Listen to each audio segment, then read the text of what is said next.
Coach, when you were talking to us and kind of explaining to folks why you wanted to come back, you said that at the end of the era in Austin, you were a little tired. The winning wasn't as fun. It sure looks like you're having a ton of fun right now. How much fun are you having down there in Chapel Hill?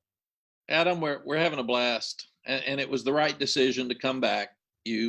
What you think you miss is football. What you really miss is relationships and relationships with the kids, because that's what I do best.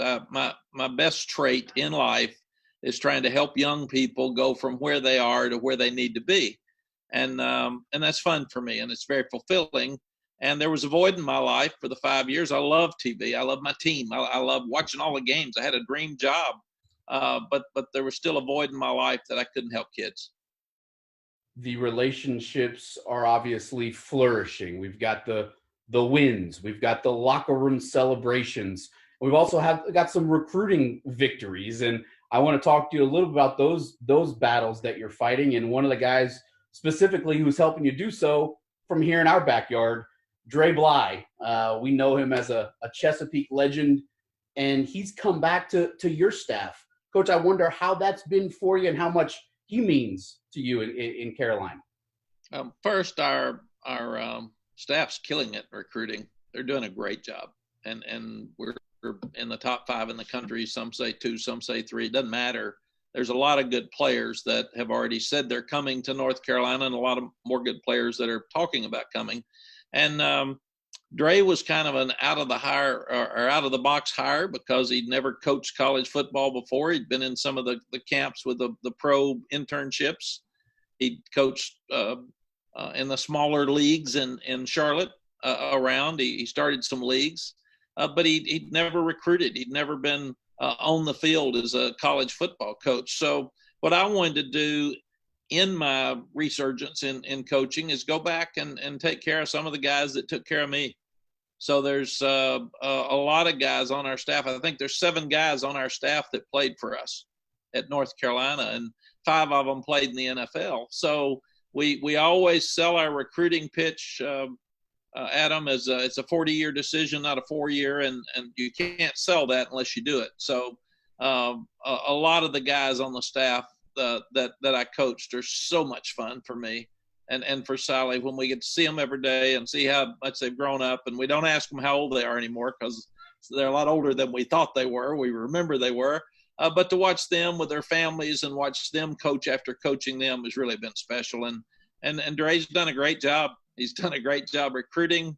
There was a learning curve with he and Jay Bateman, our defensive coordinator last year. But Jay has really helped Dre. Dre's jumped in with both feet and said, "You teach me. I want to learn." And everybody out there loves to be coached by a Hall of Fame corner. I mean, that doesn't happen very often. When you can go into these recruits' houses, and I realize you're just doing everything virtually these days, coaches can speak a lot of stuff, but the fact that you have the 7 players who played for you, the fact that you were willing to come back 15 or so years later, as much as the recruiting game has changed since you were in Chapel Hill the first time, the proof, I imagine, is in the pudding, and that's got to be one of the weapons that a lot of folks can't match right now. Yeah, Adam, the truth is that the stuff around recruiting has changed a lot. Recruiting hasn't changed. Those kids still want to be told the truth. They want to know why you think they fit on your campus, in the classrooms, but also on the field. They want to know what you're going to help them do when they get out. And we've got proof of all that. You said it with Dre Bly. Dre Bly comes in as an out-of-state player from Virginia Beach, as he says, 757, always. And then he comes in. He even redshirted a year because he wasn't very mature, and Mom and I and Dad got on him, and he ends up being an All-American and a Hall of Famer. So that's what we do. And we're not going to take young people that we don't like, because if we don't like them, they're not going to like us. We're not going to take people young guys that don't fit in Chapel Hill at the University of North Carolina. And we want kids that can basically drive. We don't want to get outside of our footprint, which has been D.C. to Atlanta, basically. because we want their parents to see them play, and their high school coach to be able to see them play, and their friends, and we want them to be able to get home if they need to. And so really people talked about you shouldn't hire older coaches because if you hire an older guy, he won't have passion, he can't recruit, there's a generation gap. There's no generation gap. Kids are kids, and kids want to play and they want to be good, and they want you to tell them facts, and that's what we do. Two more for you, Coach. Speaking of the 757, you've got a couple of hours down there.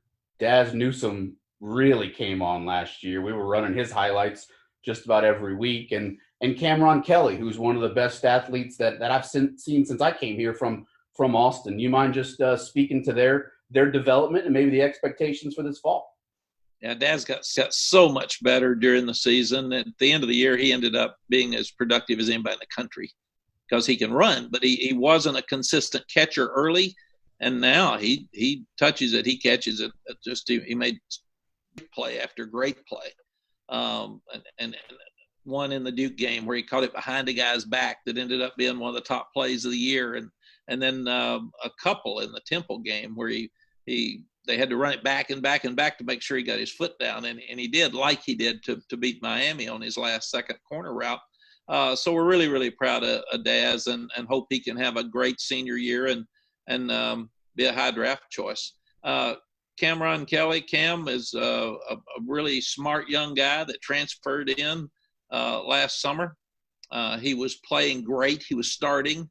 His first start was against Clemson, and he goes up to tackle Trevor Lawrence and tears his ligaments up. But I saw his grades the other day. He's doing great with this weird online spring semester because he's so smart.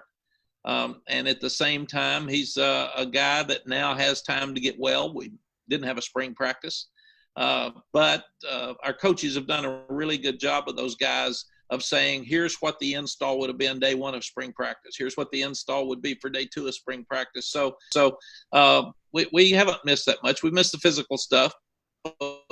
We haven't missed the stuff. And I think those two guys will not be good players at North Carolina. They'll both be great players. Before I get you out of here, Coach, so many of us are captivated by The Last Dance on ESPN. When you were in Chapel Hill the first time, that was exactly the era that they're depicting. You know Michael Jordan better than most. Now that you're back, I'm wondering if there's anything from your relationship with MJ that maybe you use for the kids these days. I mean, he's one of the greatest competitors in the history of sport, right? Yes, it's been so much fun to watch The Last Dance because anybody that's younger that really didn't know how good he was is getting to see he's got to be the best ever. And I know being from Chapel Hill, I got my strong opinions about Michael and being a friend of his. And he is such a competitor. Last spring, I was with him at a basketball game, and I said, so Michael, why did you give Jordan Brand shoes to Oklahoma and Michigan and Florida? Why didn't you just give them to North Carolina? And he said, why don't you win some games? And then you come and start talking to me about my school. And he has been so good. He texts after wins. We've got an experience room that with our new facilities that's the Michael Jordan experience room where kids can go in and take their photo shoots. And it's the history of his Jordan Brand shoes. It's got every Jordan Brand shoe that he's ever made in there. And it's really fun. And he gave us a knockout quote to put in there as well. So we are so lucky to have Michael. And Adam, when I was here, I was with Roy Williams 1 year before he left to go to Kansas, but I was with Coach Smith for 10 years. And Dean Smith, one of the best ever, taught me so much, but it was fun to watch his interaction with Michael when Michael would come back to Chapel Hill and come back on campus. And Michael was just Michael when he came back here. He was the absolute superstar. He's like the Beatles. Everywhere he would go, people were just all over him. And it's fun to watch this documentary now. But when he comes back here, he's just Michael.